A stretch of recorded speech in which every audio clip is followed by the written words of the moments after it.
Hello and welcome to the Daily Mill for Friday the 9th of September 2022. Now, being a Friday, is normally this video will be about a preview for the game tomorrow, but news broke this morning that tomorrow's games across all of football have been postponed. The EFL statement this morning, EFL scheduled to be postponed. Further to discussions on Friday morning, it was determined that all EFL fixtures from the 9th to the 10th of September will be postponed as a mark of respect by the national sport to the passing of Her Majesty Queen Elizabeth II. This is aligned with the approach that the Premier League and the FA will take with their competitions this weekend.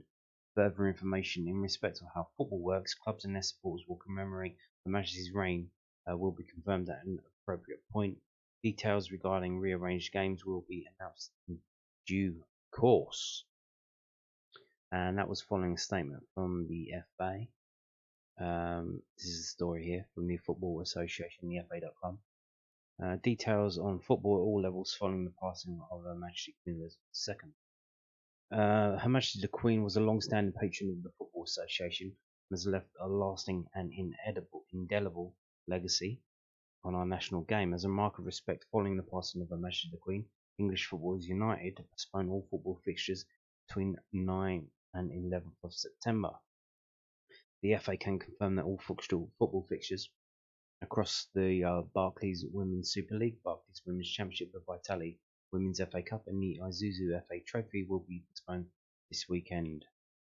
And I believe they're saying those things because those are FA competitions, so I believe they're run by the FA.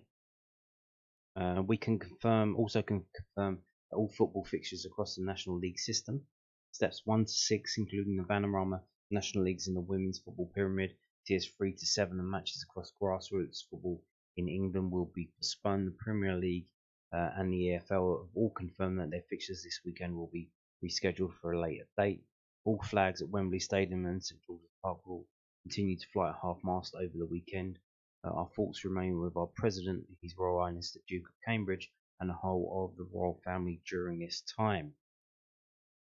Indeed, and we have this story from kentishfootball.co.uk, and basically he's gone round and gathered all the information. This weekend's football fixtures have all been postponed as a mark of respect to allow us to mourn the sad passing of Queen Elizabeth II yesterday afternoon. The FA, the Premier League, the EFL, the National League and the Isthmian League have all issued statements to confirm that no football will be played this weekend as the UK mourns the passing of Elizabeth the Great, who sadly passed away in Balmoral, Scotland, ending 70 magnificent years of service on the throne. Throne spelled incorrectly, but never mind. So we've got the FA statement, which I just read. We've got the Premier League statement. So at a meeting this morning, Premier League clubs paid tribute to Her Majesty Queen Elizabeth II to honour her extraordinary life and contribution to the nation. And as a mark of respect, this weekend's Premier League match round will be postponed, including Monday's evening's game. Richard Masters, Premier League Chief Executive, added, "We and our clubs would like to pay tribute to Her Majesty's long and unwavering service to our country. As our longest serving monarch, she has been an inspiration and leaves behind an incredible legacy following a life of dedication. This is tremendously sad time, not just for the nation, but also for the millions of people around the world who admired her, and we join together with all those in mourning and her passing. Further updates regarding Premier League fixtures during the period of mourning will be provided in due course." Then we have the EFL statement, and then we have the National League statement. I'm not going to read them all out, but you can see them there. If you want to read them, just pause it. The Isthmian League as well. So currently, league fixtures will resume from Monday the 12th onwards, although we understand that no sporting event of any kind will take place on the day of the Queen's funeral. This is from the Isthmian League statement. The decision to cancel this weekend's fixtures was taken in accordance with protocol, namely by the FA in consultation with the Department of Culture, Media and Sport as the appropriate government body. It is one which the Isthmian League fully supports. Should further statements from DCMS, the FA, be made, we will relay those to you together with any implications, any announcements may have for our future competition. God save the Queen. Thank you, Mum, for everything that you've done for our beloved Great Britain. So there you go. It seems football fixtures just for this weekend been postponed, and they carry on next week from Monday for the Isthmian League. The Premier League cancelled Monday's game, probably because they didn't want one game to stick out by having two teams playing a game when other teams didn't have to play a game. But yeah, so the Isthmian League is saying they're carrying on for next week. I believe that we are as well. QPR game will be going ahead on Wednesday. The under 23s at Watford will be going ahead on Tuesday the 13th. But on the day of the funeral, everything will be cancelled. It is assumed that the date of that is Monday the 19th, although that has not been confirmed yet. So Monday the 19th.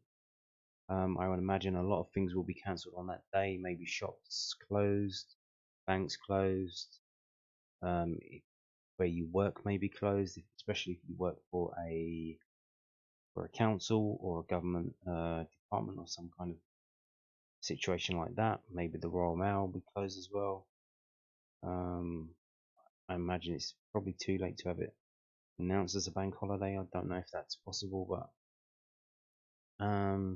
I imagine a lot of things will be closed down on the day of the Queen's funeral. But as far as I know, we don't have any games scheduled for Monday the 19th. If it's on the Tuesday the 20th, there's an under 23s game at the Den, which I believe is against Bristol City, or is that the one against Charlton? But that may be postponed if it's on the Tuesday. But we wait and see. We do wait and see. Yeah. So Sunderland game off. In terms of Millwall news, Sunderland game is off. Found this picture on Twitter. So this picture is of Queen Elizabeth attending her first football match, apparently. First probably official football match. This is, I believe, at Wembley, Southern League Cup final, 1945. Millwall versus Chelsea, and Chelsea won 2-0. So there you go. And if we move on to so in terms of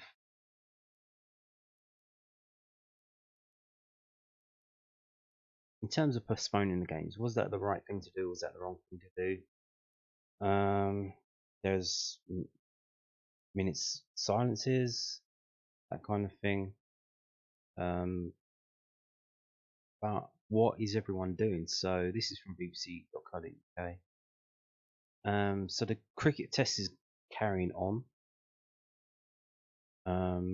tomorrow, and the golf is carrying on tomorrow. Boxing has been cancelled. There was a boxing world title fight. Don't know where that was supposed to be played. Probably in this country. While the British Boxing Board of Control have postponed their tournaments that were set to take place this weekend. The Great North Run will go ahead.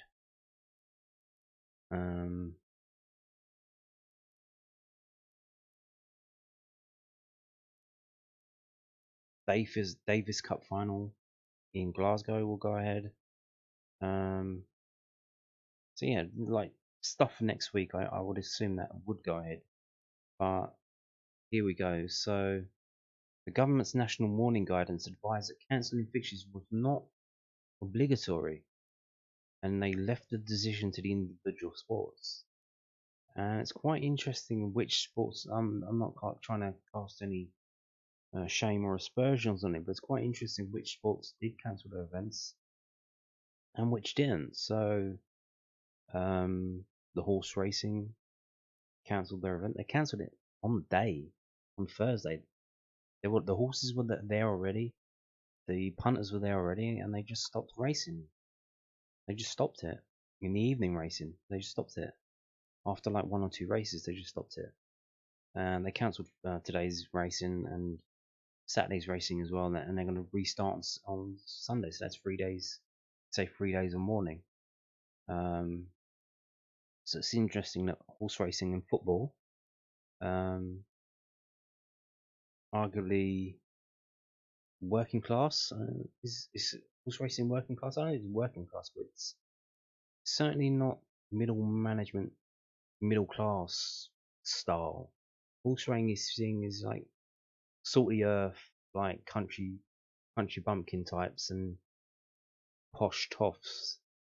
Whereas the middle management types, they're into your golf, they're into your cricket, they're into your rugby, which are all carrying on. So it's the working classes, again, the popular masses who have given up their, or made this gesture, should we say. But government guidance for the day of the funeral also advised that cancellation was not obligatory, but suggested that events could be rescheduled so they did not clash with the timings of the service. So even the government is saying you, on the day of the funeral, you don't have to cancel it. Don't have it. You shouldn't have it at the same time as the funeral.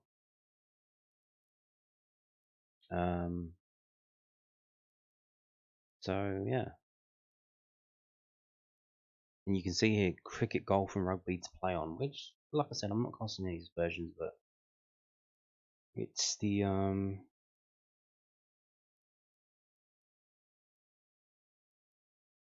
working classes have postponed, and the middle management sports are carrying on.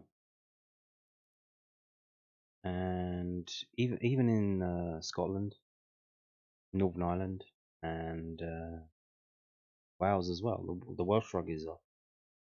You see the link here: Welsh football and rugby called off, or Scottish senior football called off. Which I imagine there's some in Scotland probably not too happy about that. They're probably not very sad at the moment or mournful at the moment. They're probably quite gleeful and happy, but even then, the senior football's been called off. So good for the authorities there for doing that. Of course, Majesty died in Scotland, so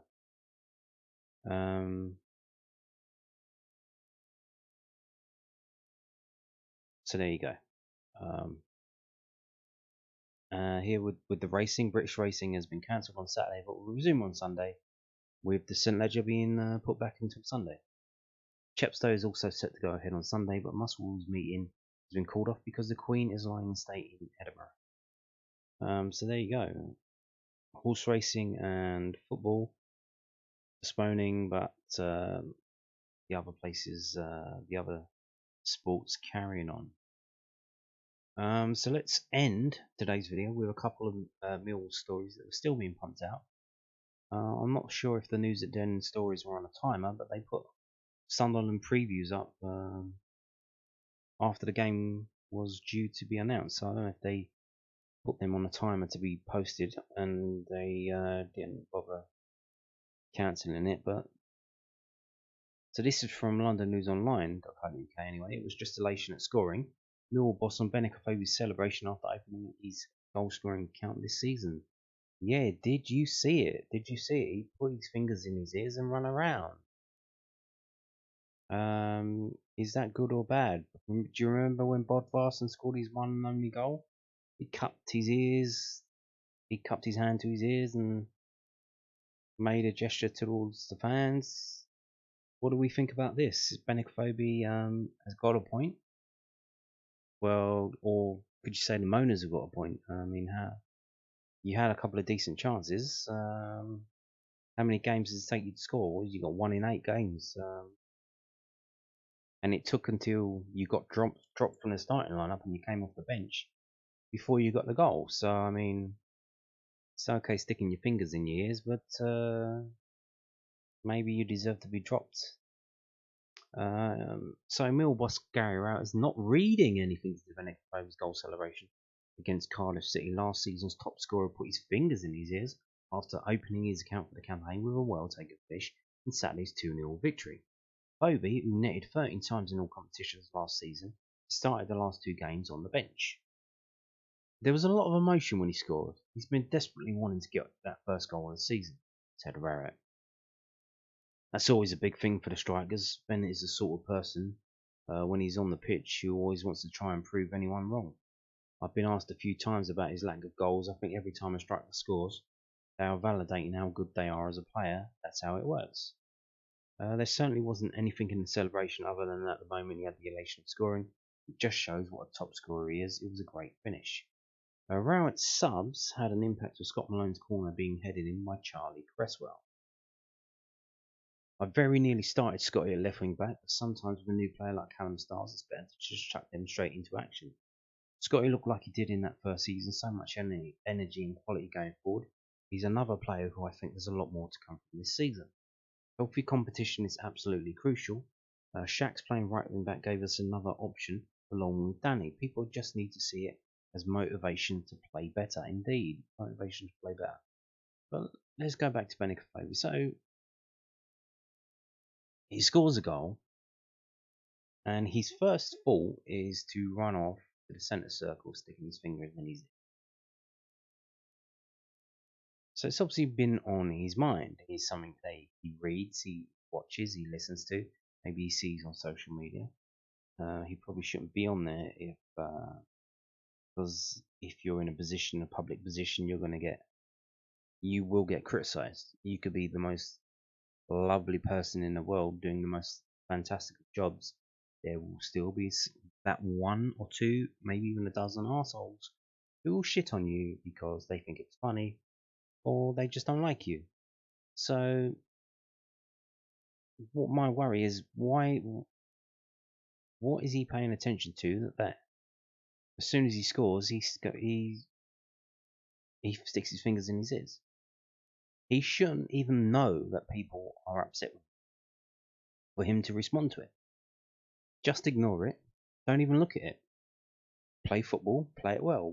You should be thinking about what you can do to be better on the pitch, not scrolling through your phone, seeing what people are saying about it. One thing I would say, the reason why is he starting the season so poorly?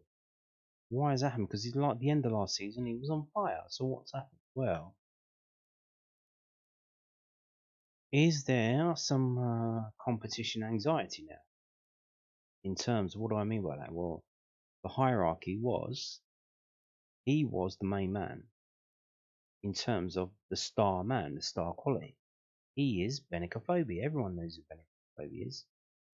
He's been in the Premier League. He's scored goals. He came through Arsenal youth. He is a name. He is a star. And especially in the Millwall team, he is a star. So much so that a Belgium club that is in was it Champions League group stage tried to sign him because he is a star. But what happened in the summer is Millwall spent a club record transfer fee, £1.7 million, to Fortuna Sittard for a man named Zion Fleming. So obviously, is there some anxiety there that he's not the star man now? Because we've got a lad who come through at Ajax, who's been playing the Eredivisie. He has he's younger than him. He's got probably as much skill as him, maybe more. So he's worried about his position in the hierarchy now. Is he still the star man? Will his position get usurped? Will the focus be drawn away from him? Is that what's going on? I don't know, but look, all you need to stop worrying about, if that is just stop worrying about it. When you get a chance, take it. You've had chances so far this season. You haven't scored them. You ended up getting dropped. You came off the bench and then you scored. You made a goal for yourself. You've also had chances where you probably should have put a ball through for other players to score 2 times, I believe. 2 times, and you didn't. Like, stop. Just play better. Just play better. Was it from the movie Gladiator? Win the crowd to win your freedom. Do what the crowd wants. Play good football. Score goals. Assist with goals. and the crowd will love you, and you will be the star man. Then you don't have to worry about other people stepping in and taking your place. It will be you. So there you go. Moving on now to also for this from London News Online. They've found a way of avoiding talking about the Sunderland game when they knew it was off, unlike the other news at then. So Millwall manager Gary Rowett is not expecting to look at the free agent market to cover any defensive selection headaches. Well, I should hope not. I don't think we have any money, do we? We spent it all. Lions captain Sean Hutchinson is facing around a month out with a groin tear, while Ryan Leonard is also signed on with a hamstring injury. The South Londoners are able to sign players who are unattached, but Rowett is expecting all of their injury issues to have cleared after the international break at the end of the month. Tyler Berry knee and Mason Bennett hamstring also look set to sit out tomorrow's trip to Sunderland. Well, everyone's sitting that out because Rowett is confident the Lions treatment room will be empty when they face Blackburn on October 1. Well, there might be more injuries, mate, so you could say that the players who are injured now will be back by then, but there might be more injuries. We're talking about 3 more games and then everyone will be back, the Millwall told the South London press. We've got players who can slot in there, no problem. We've got a number of centre halves out, but George Evans can play there comfortably. He did that when he first came in and performed really well.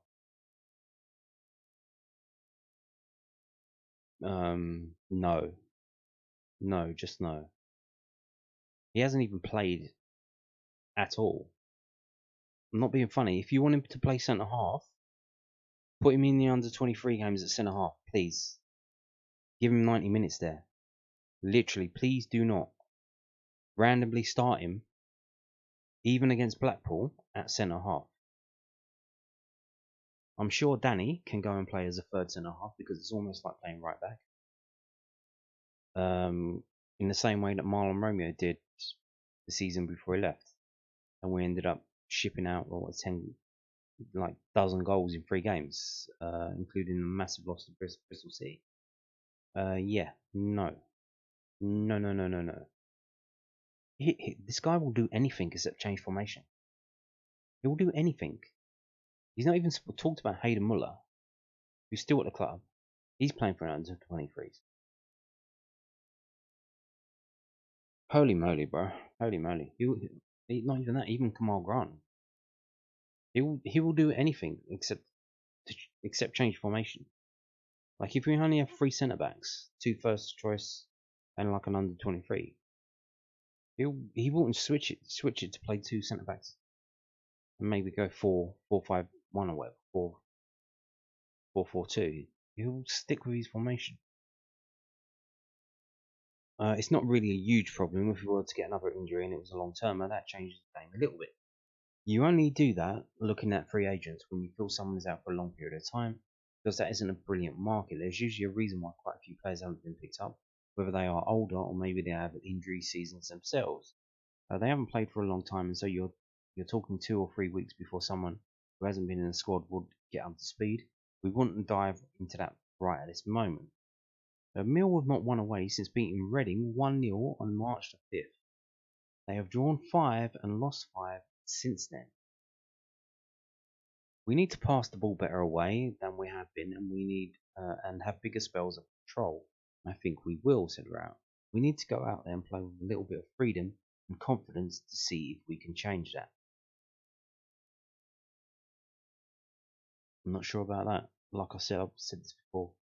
You need to have a way of playing at away games and a different way of playing at home games. The way we played against Cardiff, pretty decent. Maybe that might be the way forward at home, but away, I'm not too sure. It might be because we need pace to counter. It worked when we had Jed Wallace and Mason Bennett, and we were kind of playing both of them up front. That kind of worked for a while. But we only played that way because we had all our strikers at him. So who knows? Anyway, we won't get a chance to win an away game for a while now. The earliest opportunity we have to play this Sunderland away game will be 20th or the 21st, but I think that's probably going to be too quick. Then we're either looking at the 26th or the 27th. I'm not sure about that. So we might, if we don't play Sunderland before the Blackburn game, that's on the 1st of October. So that's a long time without winning away from home. From March to October. And on that note, thank you for watching and goodbye.